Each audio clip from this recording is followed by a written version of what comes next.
Hello. કાલે તમારો phone આવ્યો ને? હા, બારસિયા સાહેબ નમસ્તે. બારસિયા સાહેબ નમસ્તે. નમસ્તે. કાલે તમારો ફોન આવ્યો સાહેબ. હા બસ હા મજા. હું થોડોક છે ને કામમાં હતો.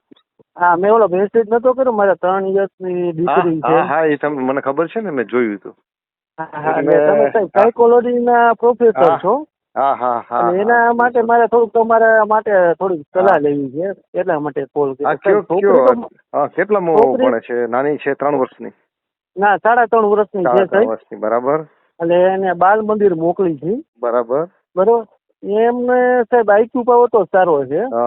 સાહેબ તોફાની એટલી છે ને, એની વાત પૂછો માં સાહેબ. શું તોફાન કરે? દાખલા તરીકે અમે જોઈન્ટ ફેમિલીમાં રહે છીએ, અમે નાના ભાઈ હું. એટલે કોઈ પણ રમકડા હોય એમાં તોફાન કરે, પછી ઝાડી ઉપર ચડી જવું, પછી વેંડી ઉપર ચડી જવું. બરાબર. એ તો બાળકો સહજ તોફાન કરતા જોઈએ, એવું તો એ બરાબર છે. અને પછી સાહેબ 2-3 વખત આપણે કહીએ ને તો સમજવું નહીં, આપણે ખારા થાય ને, ગુસ્સે થાય ને ત્યારે સમજીએ. બરોબર. ગુસ્સો એના માટે આપણે વ્યાજબી ના કહેવાય. નહીં કરવાનું. અને તોફાન છે ને, તોફાન કોણ કરે? તોફાન બાળકો જ કરે. અને જબરજસ્ત તોફાન કરે એ કરવા દેવાના. આપણે સહન કરવું પડે ને, બાળકને મોટો કરવા માટે, બાળકને કંઈક બનાવવા માટે. એવા તોફાન કરે એ કરવા દેવાના. અમુક જગ્યાએ જ એને કેવું પડે. માનો કે નાર્સિસ્ટ પ્રકૃતિ કેવી થાય, આપણે બહુ એને માનો કે રોકીએ નહીં તો નાર્સિસ્ટ એટલે કેવી પ્રવૃત્તિ કે કોઈ મહેમાન બેઠા છે અને ગમે બોલે છે, ગમે એવું ઓલું કરે છે, મસ્તી કોઈની કરી લે છે, કોઈનું અપમાન કરે છે, ન બોલવાના શબ્દ બોલી નાખે છે. આવું હોય ને, એવું એ તોફાન હોય ને, એને રોકવાનું. હવે આના ઉપર સાહેબ 3.5 વર્ષની છે, એટલે હવે આના ઉપર સાહેબ ભણવા ઉપર કેવું ફોકસ કરવું? અત્યારે સામાન્ય એકદમ લડી જ લેવું છે, ભણાવી જ દેવું છે એવું નહીં. એ તો સાહેબ હું નથી માનતો. બરોબર. એ 6 મહિના ત્યાં જાય છે. બરોબર. હવે એકડો આવ્યો એને કાલથી ને આવ્યો. બરોબર. જે કઈ ફોકસ કરો ને દીકરી માટે હું વેટનરી ડોક્ટર છું સાહેબ. બરાબર. ઘરમાં બધા છે ભણેલા, મારા પપ્પા 12 સાયન્સ સુધી ભણેલા છે. બરાબર. એટલે આપણે સાહેબ દીકરીને એવી ટેલેન્ટ કરવી કે એને ફ્યુચરની અંદર સાહેબ એને કોઈ જાતની એને તકલીફ ના પડે. એવું નથી કે એને ક્લાસ 1 ઓફિસર 2 બનાવવું. એ તો સાહેબ એના નસીબની વસ્તુ છે. મહેનત આપણે કરાવશું પછી જે એને બનવું હોય. અને અમે હું મારા મિસિસ અને મારી છોકરી તમને સાહેબ નામથી ઓળખે, બારસિયા સાહેબ. હા. પછી મેડમ આવે ને ઘણી વખત તમારે ઓલા વિડીયોમાં મેડમ ને જયંતિ ને છોકરા તમારી મોટી દીકરીની બધા આવે ને. હલો. હા મને અવાજ આવે છે. હા, એ બધા ને સાહેબ ઓળખે છે. બરાબર. એટલે એને છે ને એવું નહીં કે કેજીમાં એટલે બહુ પ્રેશર નથી કરવું, એવું નહીં. એને ટૂંકમાં ભણતી હોય એની ઈચ્છા, એને ભણવાની ઈચ્છા જગાડવાની, એને શીખવાડવાનું. સમજાવ? જેટલું શીખે એટલું શીખવાડવાનું. એમાં શું થાય, આપણે એમ થાય કે કાંઈ આવડે નહીં, કાંઈ નહીં, એમ પણ નહીં. એટલા માટે રાખવાનું કે એના સાથે ક્લાસમાં છોકરાઓ હશે ને, એને બધાને આવડતું હશે ને, એ વસ્તુ આને પાસે નહીં આવડતી હોય ને, તો એના કારણે એને એમ લાગશે હું થોડ છું, લઘુતા ગ્રંથિ આવે. સમજાણું? એટલે હાવ એકદમ આપણે કાંઈ ભણાવવું જ નથી એમ નહીં, પણ એમાં એટલું બધું પ્રેશર નહીં કરાવવાનું. અને ભણાવવાનું તો ખરું, પણ પદ્ધતિથી ભણાવવાનું. જ્ઞાન સાથે ગમત, આનંદ આવવો જોઈએ એને. પછી એને ક્યારેક ખુલાવવાનું, અરે વાહ આ તો તને આવડી ગયું, કોઈ ન આવડે, લ્યો આમ તેમ તાલીઓ પાડવાની. એને છે ને પ્રોત્સાહિત કરવાનું. પ્રોત્સાહિત કરશું ને એની શક્તિઓ ખીલશે, જાગશે. નહીં હોય તો શક્તિઓ આવશે એમ. મને મારા મિસિસ ની ચર્ચા કરતા હતા કે સાયકોલોજી ડોક્ટર ને દેખાડી, આને કઈ તકલીફ નથી. પછી મને બહુ એનો આગ્રહ મને કહ્યું કે તમે એક વખત સાહેબ ચર્ચા તો કરી લ્યો. બરોબર. કે સાહેબ કે ઘણી વખત એમ કે તોફાન કરવા દેવાના, નહીં કરવા દે ને. છતાં મેં કીધું હે ને, ચાલ અમે 2 માણસ હતા. બરોબર. એટલે મેં કીધું સાહેબ ને ફોન કરી, મેં કીધું ચાલ. તોફાન તો એમાંથી પીવાનું જ નહીં. તોફાન કરે એનાથી જરાય પીવાનું નહીં. તોફાન તો કરે જ. અને તોફાન જો હું તો કોકની ઘરે જાઉં ને, અહીંયા 2-3 વર્ષની છોકરી હોય તમારે જેવડું, અને એની દિવાલોમાં ક્યાંય લીટા ન હોય, દિવાલો સ્વચ્છ હોય, મકાન સ્વચ્છ હોય, કોઈ વસ્તુ તૂટેલી ન હોય, અને તો હું એમ કહું તમને ભાઈ બાળકો ઉછેરતા આવડતા જ નથી. તમે બાળકો પર પ્રેશર કરો. આવું કેમ હોય? તમારા ઘરમાં બાળક હોય લીટા ન હોય, તમારા ઘરમાં બાળક હોય કઈ વસ્તુ તૂટેલી ન હોય, તો એનો અર્થ એવો કે તમે આને બધા એને પ્રેશર કરીને આમ શિસ્તમાં રાખે એટલે અનુશાસનમાં રાખવાના સમજાયું? પણ એને પ્રેશરમાં નહીં રાખવાના. ના ના બરાબર છે સાહેબ. પ્રેશરમાં જરાય નહીં. અને તોફાન છે ને તોફાન એ બાળકો જ કરે અને બાળકોની અંદર તોફાન ન હોય એ તોફાન જ ન કરતું હોય તો એ ચિંતાનો વિષય છે. બરાબર છે. અને સાહેબ પદ્ધતિ માટે એમાં જે તમે કીધું ભણાવવાની પદ્ધતિ બરાબર છે. તમે તો સાહેબ ટીચર છો બરાબર છે. અમે તો ભણીને બન્યા બરાબર. તમે તો ગુરુ કહેવાઓ બરાબર છે. એમાં સાહેબ પદ્ધતિમાં શું આવે ભણાવવા માટેની? પહેલાની પદ્ધતિ ને અત્યારની પદ્ધતિમાં સાહેબ ઘણો ડિફરન્સ હશે ભણાવવા માટેની. પદ્ધતિમાં શું છે બાળકોને તમે જો બાળકને પહેલો એના વિકાસ કરવો હોય ને તો એનો પહેલો પાઠ છે એની સ્વતંત્રતા, આઝાદી. હા. નાનો હોય કે મોટો હોય જેને તમે આઝાદી નથી આપી ને એ સમાજ હોય એ સંસ્કૃતિ હોય એ કુટુંબ હોય કે એ કુટુંબનો સભ્ય હોય કોઈ કાંઈ ન કરી શકે.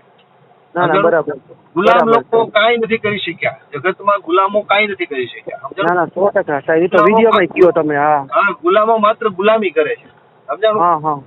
એટલે તમારે એને સ્વતંત્રતા આપવાની પૂરેપૂરી. એને એમ ન લાગવું જોઈએ કે મારી પર પ્રેશર છે. હવે તમે એને એમ કહો હાલે ભણવા બે તને આ ભણાવવાનું છે તારે બેહવાનું છે બીજી ત્રીજી કઈ વાત કરવાની છે જ નહીં. તારી પાસે કોઈ વિકલ્પ જ નથી. બે આયા બરાબર.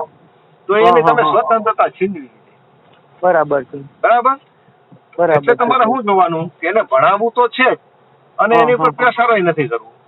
એટલે તમારે જે ભણાવવું છે એ માનો કે કેજી માં ભણે છે અને તમારે એને ભણાવી દેવા છે એકા પક્કો એકા એવું કઈક તમારે ઊંચું ભણાવી દેવું તો એની પરિપક્વતા નથી ને તમે ભણાવો છો તો એને આવશે બર્ડન. તો તમારે શું કરવાનું પરિપક્વતા મુજબનું જ ભણાવવાનું. પરિપક્વતા મુજબનું એટલે 3.5 કેજી માં છે તો કેજી માં એને આવતા 2, 3, 4 એકડા કે કક્કો આવતું એટલું શીખવાડવાનું ભાઈ. સમજાઈ ગયું તમને? એનાથી વધારે નહીં. પણ એ કેમ શીખવાડવાનું? એમાં પ્રેશર નથી કરવાનું તમારે જરાય. એમાં શું કહેવાનું એને પેલા છે ને એકદમ આનંદમાં લઈ આવવાના, રમત રમાડવાની સમજાણું? પછી ઈ એમ કે ભણવું છે હવે ભણેલ છે હવે ભણેલ હું હવે ભણવું સમજાણું? એની અંદર રિવર્સ સાયકોલોજી હોય. તમે કેવો એનાથી વિરુદ્ધમાં કરશે. બરાબર છે. બરાબર. એટલે એવી વિરુદ્ધ રિવર્સ સાયકોલોજી નો ઉપયોગ કરીને પછી ભણાવવાનું ફોકસ કરાવવાનું. પછી એને આપણે આપણી ઈચ્છાથી નથી ભણાવતા એની ઈચ્છા છે એટલે આપણે ભણાવીએ એવું એને લાગવું જોઈએ. બરાબર છે. સમજાણું? અને ક્યારેક એવું લાગે કે એમ કાંઈ કોઈ રીતે મેળ નથી આવતો તો એને કઈ આપણે કામ કરી હાલ આટલું પેલા ભણી લઈને પછી એને જે ગમતું હોય ને એને પ્રોત્સાહન આપવાનું. પણ તારે રમવું છે હું તારી સાથે રમીશ તારે ટીવી જોવા દઈશું આટલું આપણે બેડ બીજું હું ગણીએ. ભણાવવામાં છે ને હંમેશા ધ્યાન રાખવાનું. ભણાવવામાં આપણે એને છે ને 2 વાર કેવું પડે 4 વાર કરવું પડે. નાની બાબત એના મગજમાં ન આપણે એલા તને કેમ ખબર નથી પડતી આમ સામે એમ નહીં આમ આટલું જ છે આમાં. હવે એ આટલું છે તમને આટલું લાગે એને નથી આટલું લાગતું ભાઈ એને એ વિષય જ અઘરું લાગે. તમારે ભણવામાં ક્યારેય પીતો ગુમાવવાનો જ નહીં. એક વાર તમે પીતો ગુમાવ્યો અને છોકરું ડરી ગયું એટલે હંમેશા એને ભણવાની કે ભણવા બેસવાની એલર્જી કરી જાય. એલર્જી એકવાર આવી ગઈ એટલે પૂરું. એને તમે ક્યારેય પછી ભણાવી નહીં શકો. ઠોઠ થઈ જાય. વિદ્યાર્થીઓ ઠોઠ આમ જ બને છે ને. બાકી ભગવાને બનાવેલા છે બધા તો ઠોઠ ને હોશિયાર ને હોય બધા હરખા જ હોય. પણ એને કરવા. અને સાહેબ પછી આના મોબાઈલ તો અમે આપતા જ નથી પહેલેથી ટેવ જ નથી. એમાં તમારે જેટલું દમન કરવું એટલું કરવાનું. એક વખત પણ નહીં. હા અને આપીને ક્યારેક આપ્યું હોય ને તો અમે ABCD ને એપલ ને B for બોલ ને એવું અમે એને ચિત્રવાળું કાર્ટૂન આવે ને એવી અમે ટેવ પાડી છે બરોબર. પણ એ ક્યારેક જો સાહેબ આખા મહિનામાં 2 થી 3 વાર બરોબર. અને બીજી કોઈ વસ્તુ ને અમે આવી ટેવ પાડી નથી. બહારની મોબાઈલ છે ને મોબાઈલ એની તમે કીધું ને કે મહિનામાં 1 થી 2 વાર કે 3 વાર જ એની એક વાર ટેવ નહીં પાડતા. એક વાર પણ નહીં. એ છે ને ડ્રગ્સ જેવું છે. ડ્રગ્સ ને આપણે એમ કહીએ કે હાલો મહિનામાં 1-2 વખત ટેસ્ટ કરાવી સાચી વાત છે. ડ્રગ્સ કરતા ખતરનાક છે. એટલે એક વખત જ પણ નહીં ને તો જ મોબાઈલ થી બચશે. એક વખત પણ નહીં. સમજાવું? તમને ક્યારેક એવું થાય કાળું આ તો કેવું થાય આખા ગામના છોકરા જોવે આપણે ઘરે બેઠા બેસવા એવા ઈ છોકરા આપણું છોકરું મોબાઈલ વગર એવું તમને દયા ભાવ થાય થોડો. સમજાવું? પણ તમારે ઈ દયા ભાવ નહીં રાખવાનો. તમારે દયા ભાવ કયો રાખવાનો કે આને મોબાઈલ આપીએ ને એટલે આની કલ્પના શક્તિ સંવેદન શક્તિ બધું ક્ષીણ થઈ જાય છે. તો ઈ દયા ભાવ રાખવાનો. ઈ આપણે એવું કરવાનું એવું નહીં એને થવા દેવાનું. એટલે ઈ દયા રાખવાની. દયા રાખીશ મારા છોકરા પર. હું એને હાવ દરિદ્ર નહીં બનાવું એમ. દરિદ્ર એટલે મોબાઈલ આપશો એટલે દરિદ્ર બની જાય. માનસિક શક્તિ હોય એ દરિદ્ર થઈ જશે. એટલે અને સાહેબ પછી રમવામાં ગમે એવો ગાડી ઉપર ચડી જાય કે બધું છૂટ ને સાહેબ? અરે બધું એમાં કાંઈ રોકવાના નહીં વાલા. ક્યારે રોકવાના જ નહીં ને? નહીં ક્યાંય રોકવાના.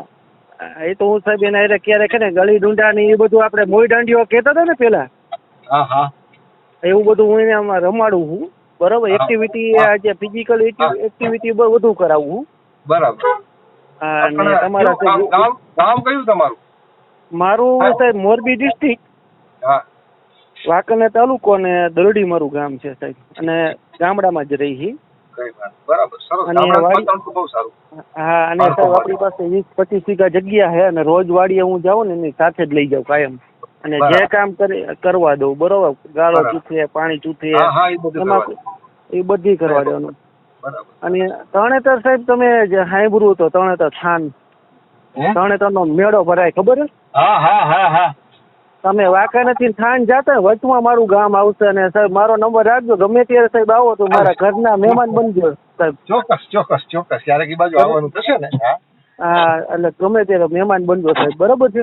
ચોક્કસ એવી રીતનું ક્યારેક આવવાનું થશે તો કઈ બરાબર.